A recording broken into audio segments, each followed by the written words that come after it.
Luto tayo guys ng hindi man yung minudo ba? Tawag. Basta sa akin, may pinya, may carrots, may patatas. Masarap. Maganda yung may nakatago tayo na karne sa freezer guys. Yung hindi ba uubusin lahat. Kasi madaling gumawa ng ulam. Shout out dyan sa viewers ko sa YouTube. Kahit hindi na ako nagla-live pero salamat sa mga manood ng aking video. Tama ng lasa. Yummy.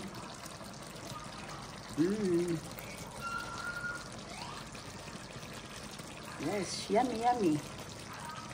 Sarap, sarap.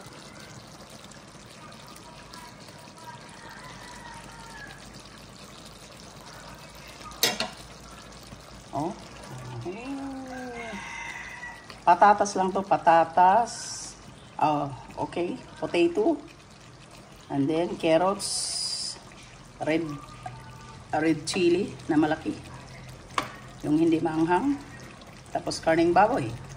Pero ginisa ko siya guys sa butter, hard butter. Tapos kayo na bahala sa timpla nyo kasi magkaiba tayo ng lasa.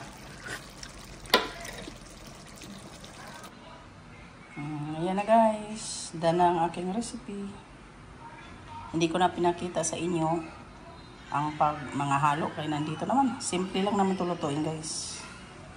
Ang timpla depende sa atin kung anong gustong timpla nyo. Basta may ano to.